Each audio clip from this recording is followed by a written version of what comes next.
Welcome to the break. Welcome to the hot seat. This is the West Coast Open edition. We're here at the fourth event of the PSP season. I'm Matty Marshall alongside one of the most historic coaches in the game, and Rich Telford. He's the leader of Sacramento Excessive. Rich, you look very pensive. I don't understand what that word means. Could you explain that to me, please? So, Excessives had a pretty amazing run since, the team began. But this year, struggling. Yes. Which kind of hurts me a little bit because I too spent time building the franchise. Shed blood in the trenches with you guys. Yeah. So, what is going on this year? Well, nothing good, obviously. It's a new league, a new format for us, and it's just different and challenging. And I think we have kind of two problems at the same time. I think we have a couple of our veteran guys who have been trying too hard and pushing too hard to win the games and to prove that we belong here and to prove that we know that we should be at the top. And then at the same token, I feel like we have some kids on the team that they're kind of right at that cusp of being some of the best players in the world, but their confidence isn't as high as their skill level. I feel like some of the guys we play against, they have this much confidence and this much skill, and a couple of kids on my team have this much skill, but they only have that much confidence. Mm-hmm. And trying to instill that confidence in them is challenging when you're struggling, and when your veterans are going out there and struggling and getting frustrated, it's that much harder. Well, it seems like you have two awesome front players in Thomas Taylor and Riley Sullivan. Veterans, they've won, they've been on big teams before. They know their jobs. Yep. And they've been, Riley's been doing a great job of pushing up that Dorito side. He has Stoley over there as well. It's almost like the teams might as well let him start in the 50s some of the times.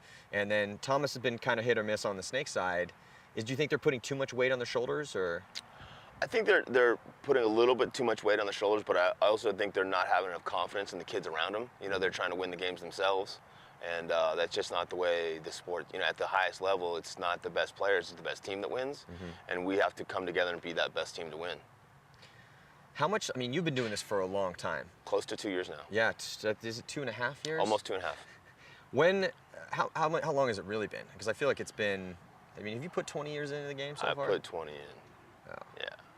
You think I'd be a lot better. Well, the fact that you're still able to play at this level this deep into your career, but you keep yourself in shape. But how much of a physical toll has the game taken on? I know you've done karate and you've done a lot of sports. So, how are you feeling physically now? This is definitely the sport though that I've put my heart into, my soul into, and done the most and for the longest. I physically I feel great. Mentally I feel great. Unfortunately, I have a bad knee, two bad shoulders, and a bad back. So sometimes the body doesn't keep up with the brain. But every athlete I think deals with pain and suffers when you're training for an event and hurts and it gets challenging to get back out there. But it's just something you train through. I was pretty ready to retire a couple years ago, but I kind of got that spark again. Where'd the spark come from? Because we built it Excessive up, won tournaments. It was a big team fighting against Dynasty. That was the main rivalry for a couple seasons. Yeah. So you achieved the goal that you originally had begun. I think I just remembered how much I like playing paintball. We're all real fortunate people, right? I look at the upper paintball guys as guys that could go anywhere in the world and do anything they want in the world. This is what we've chosen to do. And for a little while, because I've been doing it for so long, and the trials and tribulations and, the struggles of running a team and playing on a team and kind of compete kind of got me down for a while there, but I just remembered how much I love it and then just started enjoying play again. And I just was talking to Aaron Thola yesterday because he's kind of going through the same thing too. He's having fun again. He wants to come play, he wants to go to practice, he wants to go win tournaments. It's not like something he has to do because, hey, I'm this dude and this is what I do. It's, hey, I'm this dude and this is what I choose to do, so I'm going to do the best I can. Well, paintball, the lifestyle, does afford you a certain amount of, like we say, it puts age on your soul. For sure. Because you meet so many different people from so many different walks of life, from so many different places, and it kind of, it's hard to walk away. It is hard to walk away. One of the things that I really enjoyed this year was because of my work with Key through JT, is I was able to go over and play with Infamous in Europe and see all those people that I haven't seen for 2 or 3, 4 years ago. And it's just some of the funnest people that you'll ever meet in paintball or in life are over there, you know? And you guys are pretty successful over there, too. Yeah. You know, won the London event. We're going to go win Paris in about 6 or 7 weeks. Write that down. I would, but we're kind of doing an interview right Sorry, now. I'll grab my pen and paper later. Yeah, get that later. Okay, all right. It's logged in my head, though. So, as far as what do you think it's going to take to get the team back into winning form? Because you have talent. You know, you've been running paintball teams for a long time. I mean, you guys are grinding. Has it just been kind of one of the things haven't been breaking your way, a combination of things? I think it's been a combination of things. And obviously, you know, you've been the best team at a tournament and lost and been like, what the hell? And we all have many, many times. And I feel like we've had a lot of bad luck this season. I felt like in Chicago, you know, we played 2 tough matches and had 2 good wins. And we go against, and we're doing well, and we go out against the Russians and get 2 majors in our first point. And it's like, wow, we're done already. You know, like we still have this match to play and another match to play, but really what happens that last match is inconsequential. So I feel like we've had some, you know, and obviously some of the mistakes have been ours, some have just been circumstance, but things haven't been going our way, and that happens, you know, for teams. Like you cycle on, sometimes you're out there and everything goes your way, and sometimes you're out there and everything goes against you. And I feel like we've had a couple seasons of that, but we're definitely a good enough team right now to be out of the challengers and to be in the champions. We're not a number 1, or I wouldn't say we're a top 4 team right now in champions. I feel like we're a top 6 team, top 7 team. We're not performing at that level, but that's where I kind of feel like the team is. And getting to that level, I feel like will give a couple of our new kids the confidence that they need to get up to be the top 4, you know? Like Jaime and Ben right now are just, they're right there. I mean, they're unstoppable. Because Ben Bowie and Jaime, I feel I've seen them play some points where I'm like, okay, that kid's going to be really good. I mean, that was an impressive move, but little inconsistent, and also don't really seem like they have that chip on their shoulder, that utter inner confidence that you really need to help your team be a winning champion league team. Yeah, well, and you'd think coming from Modesto, they'd have that chip just installed. But they don't. I thought you guys come with that operating system already. No, yeah, just scrubbed completely. Yeah. You know, it's kind of different. Like, you know, we've talked about this before growing up. Like, those kids are both really, really nice kids.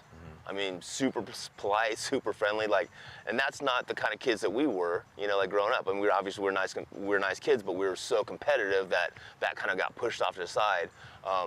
But it's also drive, you know? Both of those kids love playing paintball. Both of those kids would play paintball every day, all day long if someone afforded them that opportunity. But they don't have, you know, rich parents. They can't just go out and play paintball every weekend. They have, you know, Ben's been in school and Jaime's been trying to, you know, bouncing from job to job just so they can kind of play paintball. So they don't have that, well, kind of what we had, where like, or Nikki's a great example. They're not going to go across the country and live on someone's couch because this is the only thing they got going for them.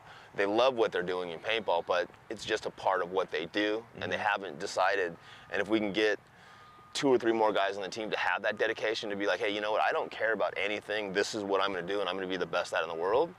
Then we're going to be up to where we need to be. And if that doesn't happen, then we're going to have to get rid of people and bring in people that have that mentality, because that's what we want on the team. How much longer do you think you're going to continue with your, I mean, are you trying to get new guys on now? Always. Yeah. I mean, when you're struggling and when you're playing like crap, you have to, right? Yeah. You have to be looking at every single person that comes along, like, how can I bring this guy in for 1 or 2 tournaments just to help us out to get to where we need to be, or how can I make this guy, you know, he's been playing Snake for a year and a half, can I make him play Dorito, because you know, we've got 6 Snake guys, only 2 Dorito guys, and they're not performing. I mean, like, there's nothing that I feel like we haven't tried or looked at or talked about or tried to figure out. It's just, it's a big puzzle and we haven't figured it out yet. In the Challengers division, because with the way things are now, it's so immediate. There's always something at stake. Yep. You could either go up or go down, totally contingent on how well you're actually playing that weekend. Yep. How challenging has it been in the Challengers division for you guys? Or just in general? Just in general, it's been really, really challenging, and one of the things that we weren't really ready for was the kind of pace that some of the guys who used to be D1 guys, and maybe some of the lower teams at that point, they get up a point or 2, and they just lock and control the field down, and now you're in the hole down a couple points, and you've got to start running into those guns.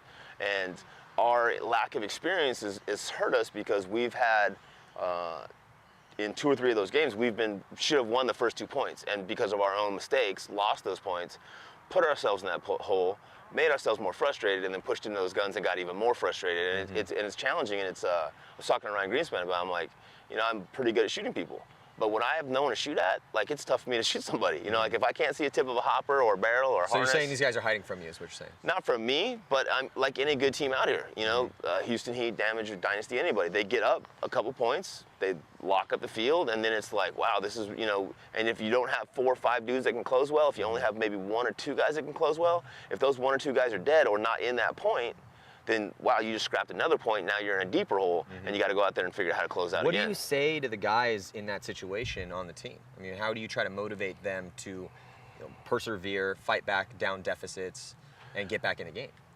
It's that same kind of thing we were talking about earlier with the confidence. With a guy who has confidence, you don't have to tell him anything. You don't have to tell him to persevere.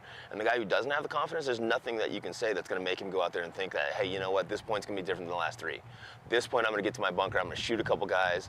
And it's different. You know, we came up with a lot of hotheads and a lot of guys who, you know, blamed other people or, you know, made excuses. My guys don't do that. They own their shit 100%.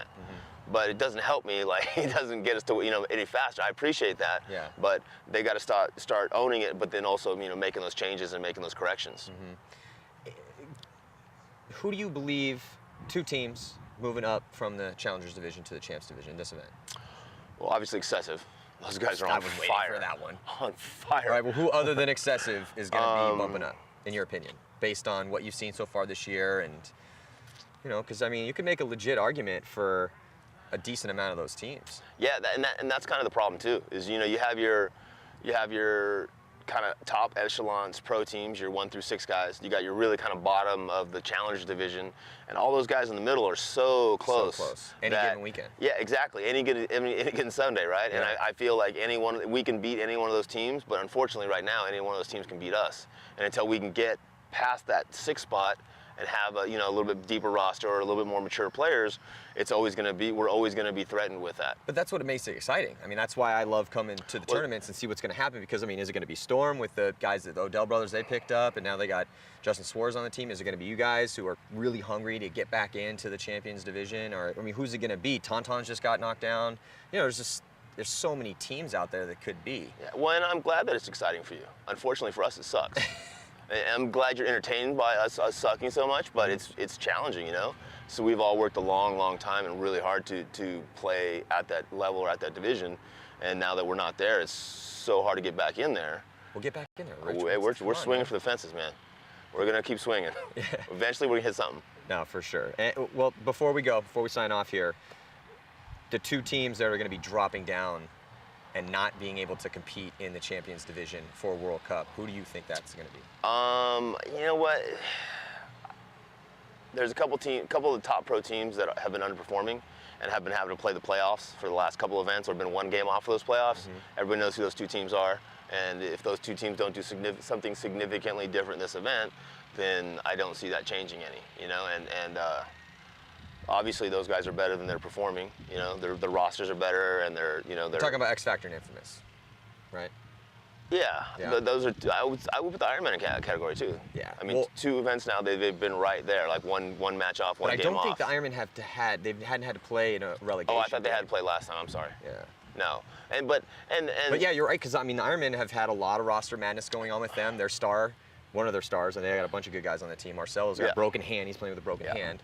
So it's going to be interesting. But yeah, well, and at the same token, any one of those 3 teams could win this tournament too. You know what I mean? Any one of those teams could win the pro, like, because they've all got outstanding rosters. Absolutely. They've all got great teams. They've all got great programs. Yeah. And like you said, on the one hand, if you're watching, well, that's great. That's super, super exciting. If you're in the trenches, it's a little different, but you know, perspective. Yeah, for sure. Well, thank you for sitting in. Thank you. You handled the hot seat And by the way, very well. this seat is hot. Yeah, it's hot. It's like 102, 103 hot. It's going to be a scorcher this weekend. All right, thank you guys for watching the Hot Seat. Matty Marshall alongside Rich Telford.